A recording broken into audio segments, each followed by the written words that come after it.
Super Y. As a fairly average kid, I wasn't the best listener. I always got in trouble, swore, and was always a mean brat to everyone around me. I have improved since then, but I remember vividly one show I loved and always loved since then. Super Y. I have no clue why it was so special that it held a special place in my heart, but it made me who I am and how I act today. God, I wish I could just watch it again, yet.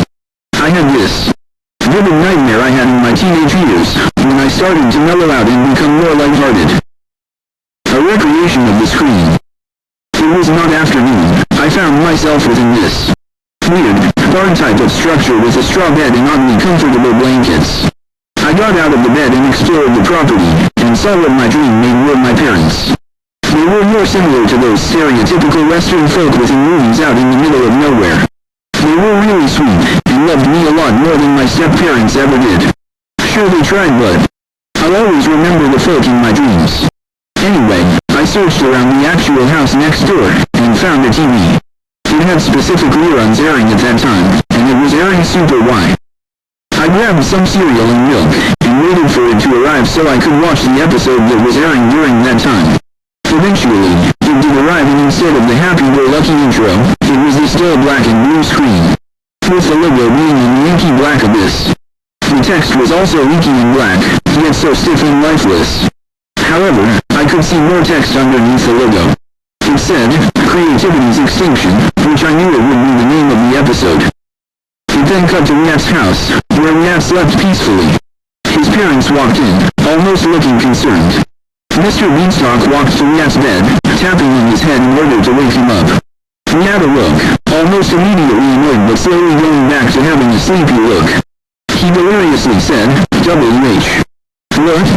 What's going on?" Mr. Beanstalk told him that a surprise was waiting outside his door, then left the room. Wyatt suddenly had his usual go-lucky expression on his face, jumping out of his bed looking joyous as ever. "A surprise? Wow, I can't wait to see what it is." As Wyatt brushed his teeth, he then exited his room, and was surprised with his 11th birthday. I was genuinely shocked and happy that Wyatt actually aged again, despite it being not that surprising. All of his friends and family were there, cheering him on and saying happy birthday to him. Wow guys. I don't even know what to say. Thank you, from the bottom of my heart.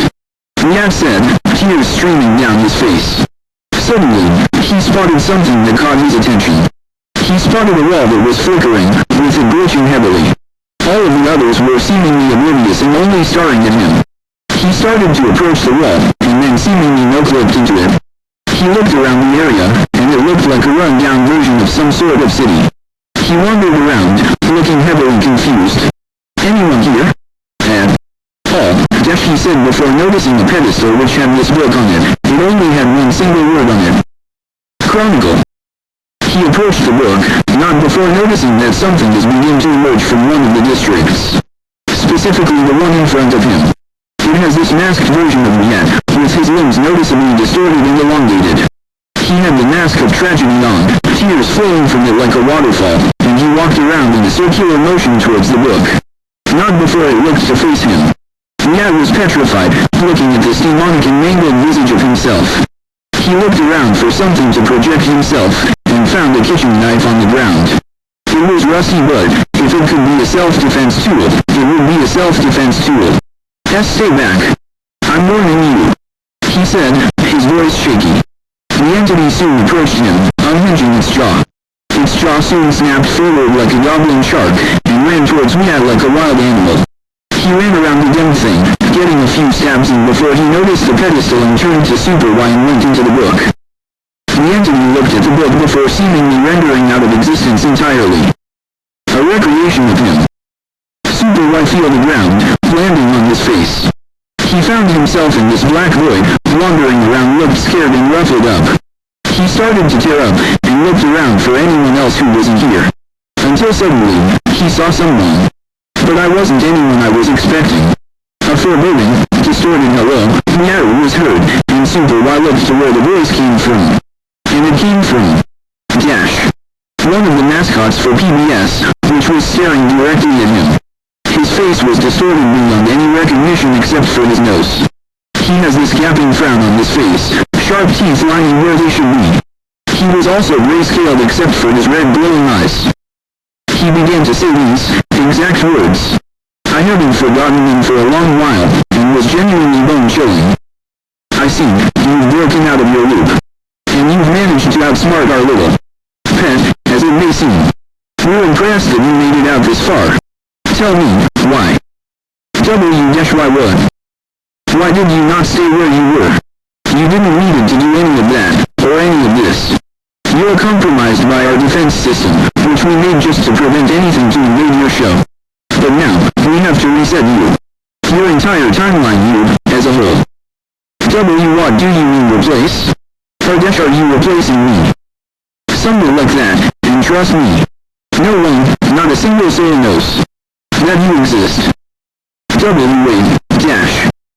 And then suddenly, super horrifically glitchy and distorted.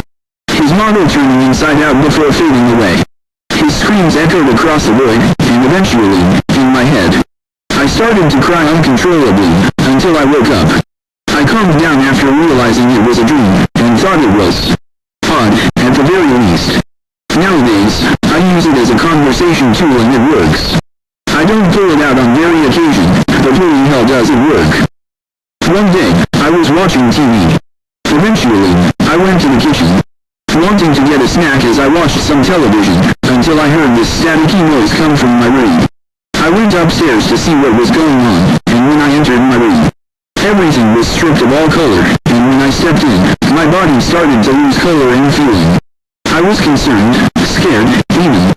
I sat in front of the TV, and saw something evil, something terrible, and monstrous.